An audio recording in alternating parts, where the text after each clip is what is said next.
A poor miller had 3 sons. When he died, all that he left behind was a mill, a donkey, and a cat. "Well, since I'm the oldest," said his first son. "I'll take the mill." The second son quickly added, "And I'm next. I'll take the donkey." They looked at their younger brother, Marquis. "How lucky you are! You shall have the cat," the brothers said, and laughed out aloud. The poor fellow shook his head as his brothers left. It was not fair at all. "My brothers can make a fine living with a mill and a donkey, but what about me? I'm stuck with Puss," said Marquis, wringing his hands in despair. Puss had been listening. He stretched and yawned loudly.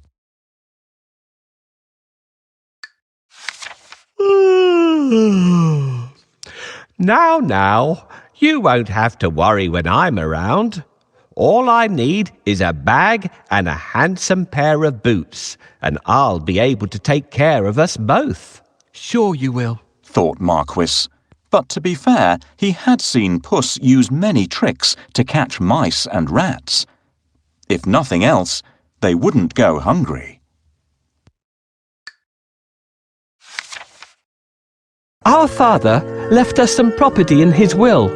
I can't help thinking that it's been divided unfairly. Do you remember what I got?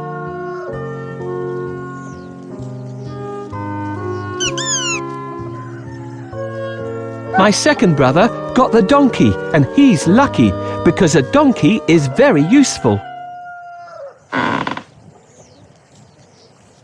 A mill is a great way to make a living, but I didn't inherit it. My elder brother got it. My father has left me this cat. What am I supposed to do with it? You don't have to do anything with me. A talking cat? Did I really hear you speak, or am I dreaming? My dear master, please don't think that I'm useless. Just wait and see what I do, and you'll be happy that I belong to you. How can I be happy when I've only got a cat and nothing else? You will understand soon. But first, can you get me a pair of boots and a sack? Did you forget that I don't have any money? See if you can find a sack here. We'll get the cobbler to make you a pair of boots.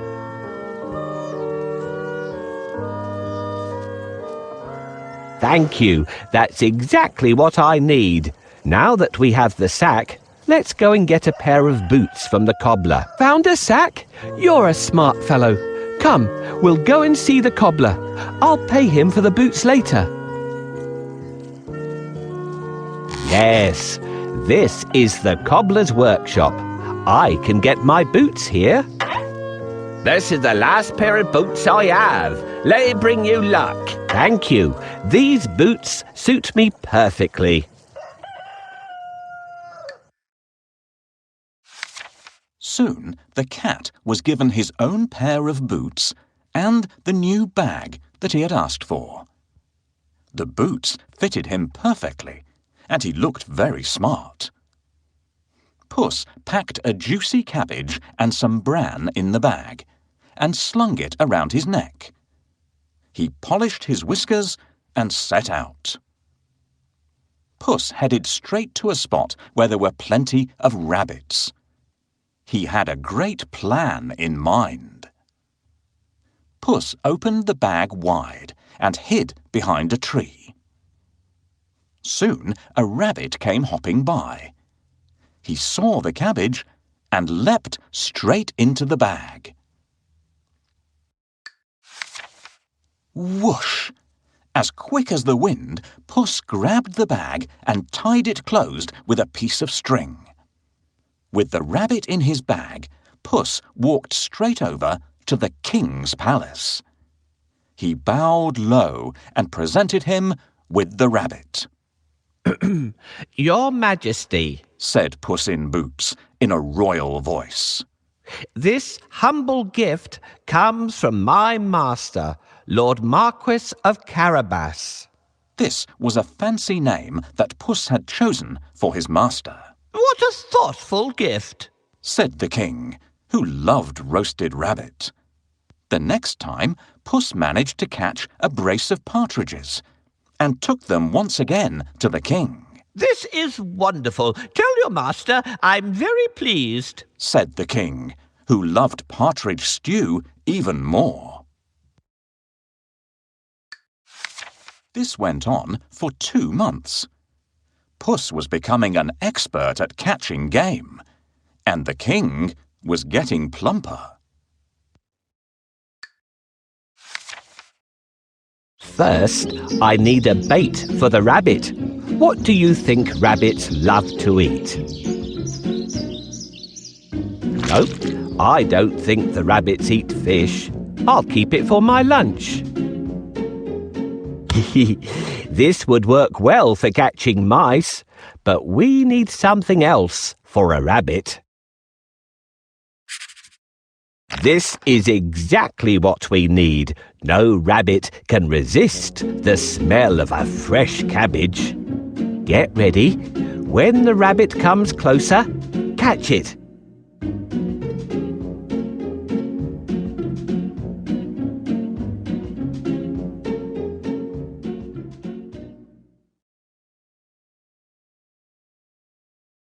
"Got you.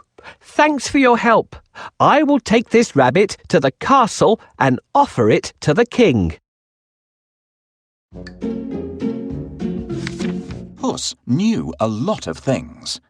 He was such a clever cat. For instance, he knew just when and where the king would be out riding in his carriage with his daughter. "I think that the Marquis and I should go out for a walk today," thought Puss one sunny Saturday. Puss took Marquis down to the riverside and spoke to his master. "Today could be your lucky day. If things go to plan, you'll make a fortune," said Puss. Clip, clop, cling, clang. Puss heard the sound of a carriage approaching. They both looked into the distance. It was the king's carriage. "What should I do?" Marquis asked, ready to obey. He had grown happier with the food Puss brought in every day. "Go and bathe in the river. I'll take care of everything else," said Puss. "Is that all?" cried Marquis. He pulled off his clothes and jumped into the river at once. Splash! Quickly, Puss hid his master's clothes behind a rock. "Help! My master is drowning! Somebody save him!" Puss wailed. He was trembling from head to foot. The king recognized Puss at once. He remembered all the lovely meals he had enjoyed thanks to the cat. The king jumped out of his carriage. "Go and save him, quickly!" the king said to his servants. Puss said to the king, "Your Majesty, some nasty thieves have stolen my master's clothes." "Is that so? Don't worry. I'll find a suit for him," said the king. He ordered one of his servants to fetch some fine clothes. Soon Marquis was pulled out of the water, and the king's servant handed over a handsome suit for him to wear. As soon as Marquis put on those clothes, he looked just like a prince. He stood tall and handsome, and smiled shyly at the princess. Surprise, surprise, the princess fell head over heels in love with Marquis. "Master, I have a great idea. All you need to do is go and bathe in the river. I will take care of the rest." "Well, all right. That's easy." "While he's bathing, I need to hide his clothes. Can you think of a good place to hide them?" "The nest. But it's too small. I don't think we could hide the clothes there."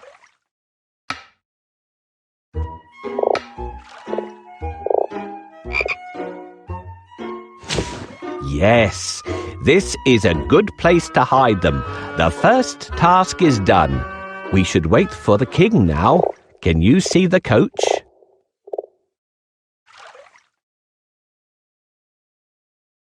Your Majesty, please help!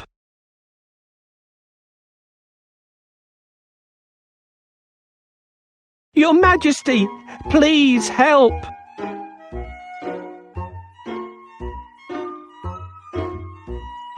Hurry up!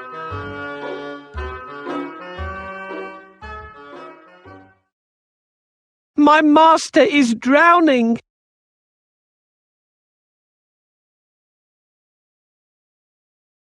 Your Majesty, please help!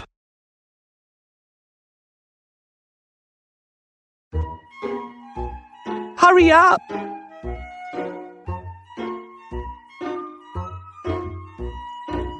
My master is drowning!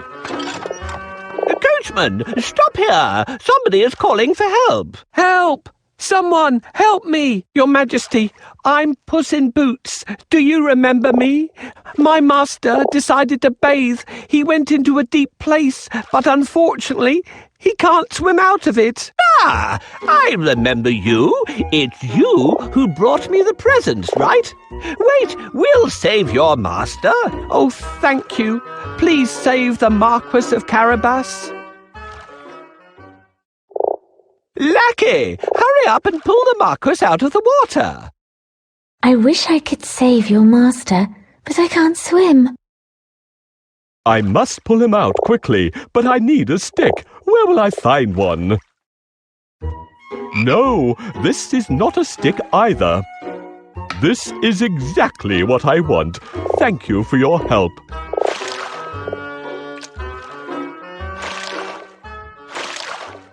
Here you are, dear Marquis of Carabas, safe on land again.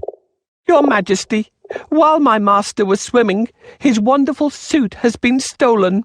Now he has no clothes to wear. I'll order one of the best suits to be sent from the royal cloakroom for your master. Thank you for your help.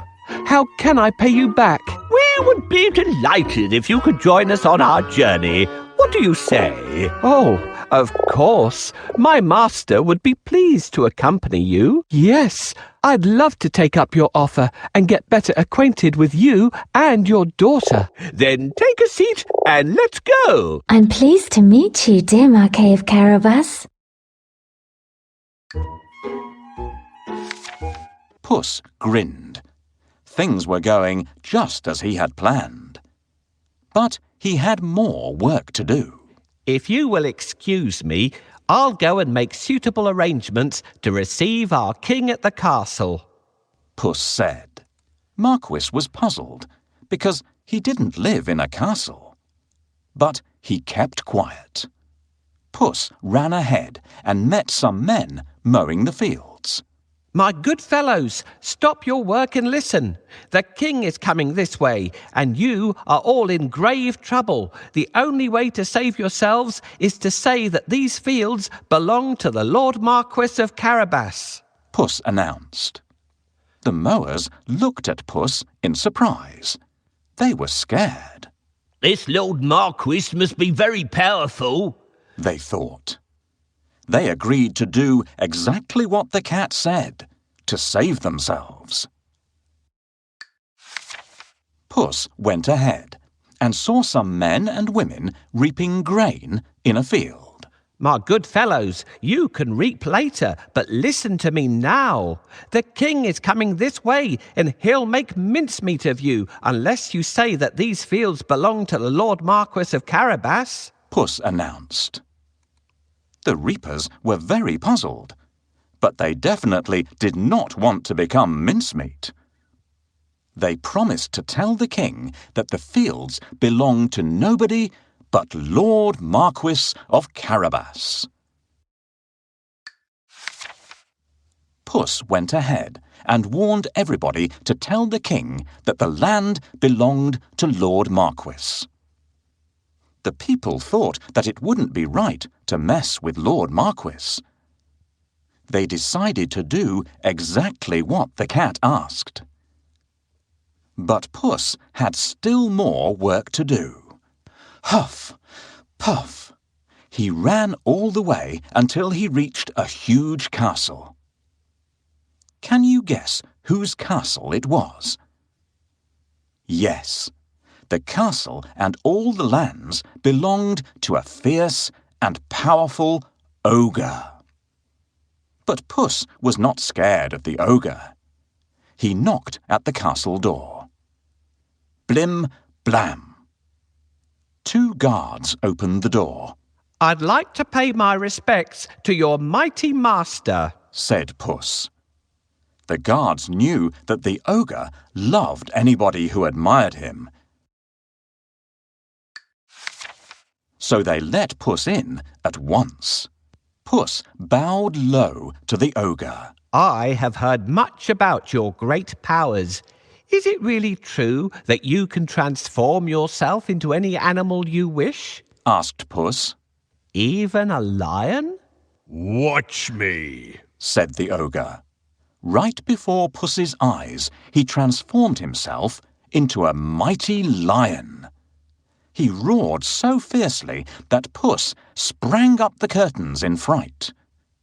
The ogre laughed loudly. "That's amazing," said Puss. "but I bet you can't turn yourself into a small creature. That's the most difficult thing in the world." I can, said the ogre. No, it would be impossible for a mighty ogre to turn into something like, for instance, a mouse? Said Puss. Oh, really? Asked the ogre, snapping his fingers. Boom! The ogre became a tiny mouse and scurried across the room. Quick as lightning, Puss pounced on the mouse and ate it in one gulp.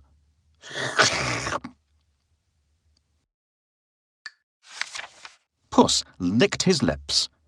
He clapped his hands 3 times and summoned all the people living in the castle. "The ogre is no more," Puss announced. "Will you accept Lord Marquis of Carabas as your master? He is kind and just, good and generous." The guards, maids, cooks, servants, and everyone else in the castle looked at Puss in surprise. But they nodded at once. They had never really liked the ogre anyway. Puss ordered everyone to prepare a feast for Lord Marquis and his very special guest, the king himself.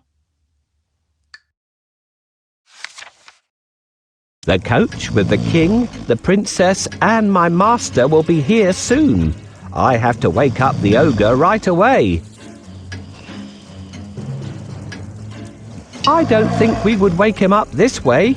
Let's try something else."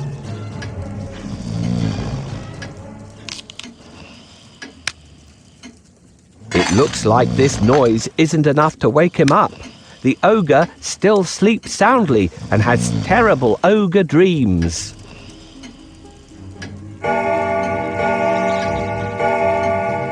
What?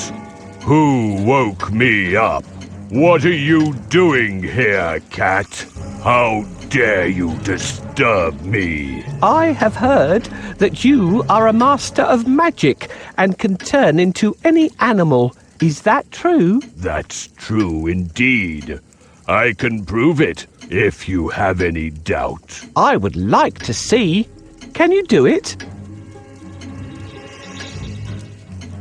Remember, if the ogre turns into an elephant, he could break up his castle and then my master gets nothing. Turn into a lion, please. No problem.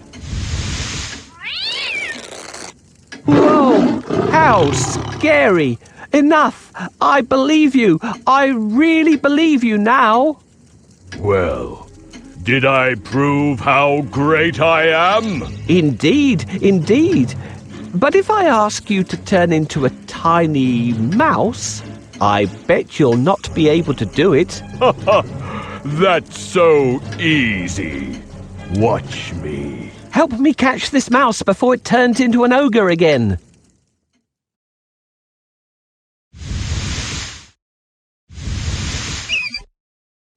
Hooray! Now my master owns this castle.